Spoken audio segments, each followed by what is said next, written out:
Hey, what's up, guys? I'm Antonio Neves, and this is Think Action TV, where it's all about transforming potential into exceptional performance.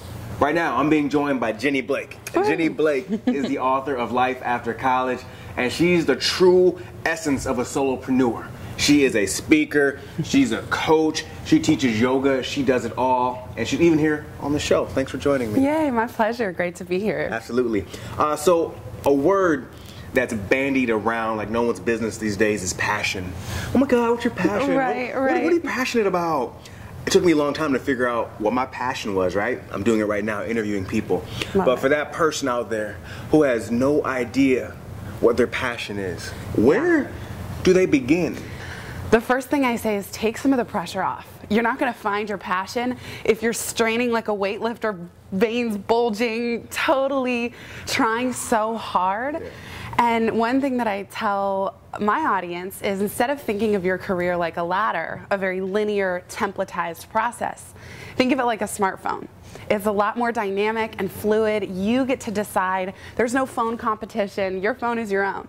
You get to make it what you want. And your education and your upbringing are your base model out of the box.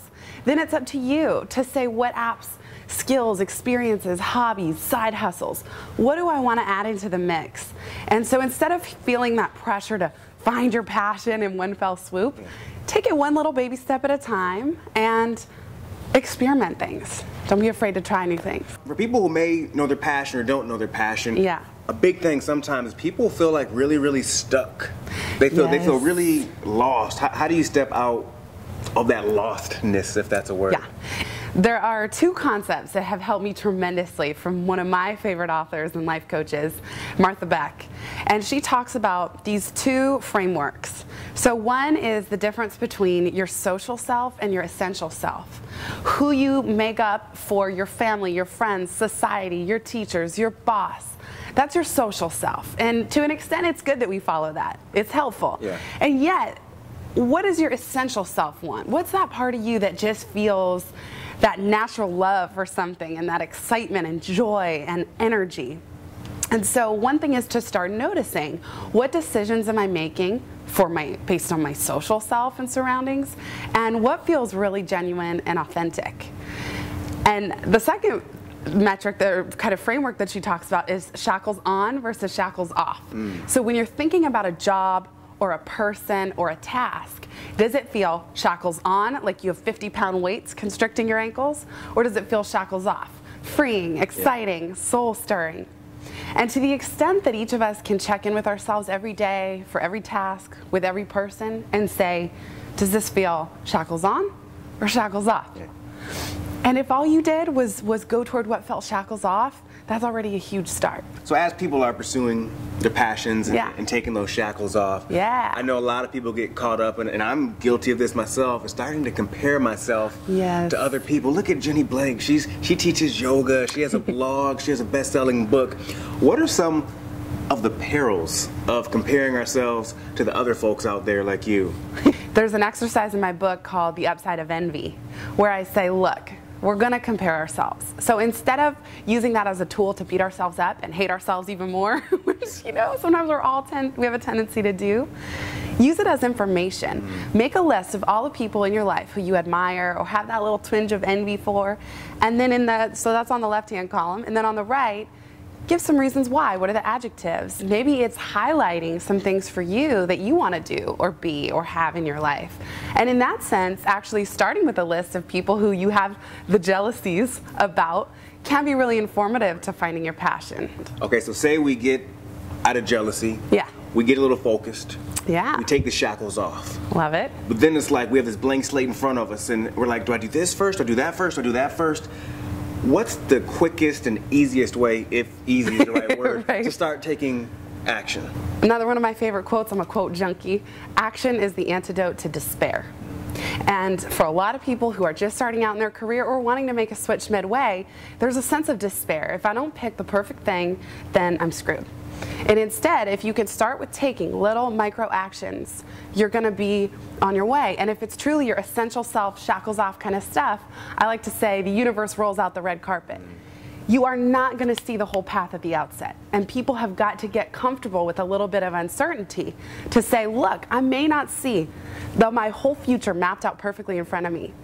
But if I can start taking a step today, and then another one tomorrow, and another one the next day, then I'm at least on the playing field, and not just sitting in the bleachers watching. How important, I know the answer to this question, okay, let's hear it. is establishing really good habits and really good daily routines?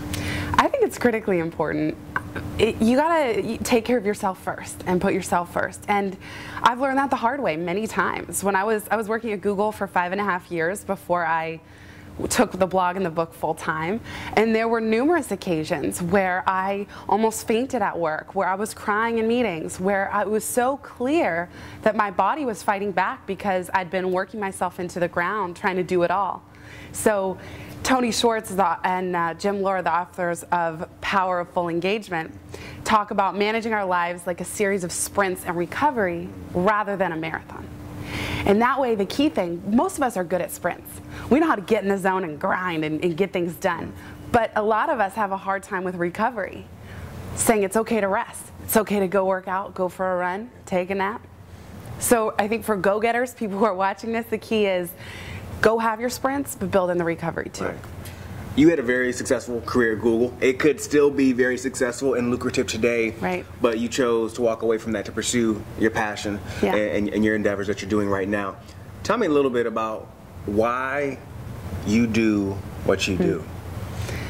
I love it, and I didn't know how much I loved it until I did take that great leap, and I was so scared. I was terrified to quit Google. People thought I was crazy.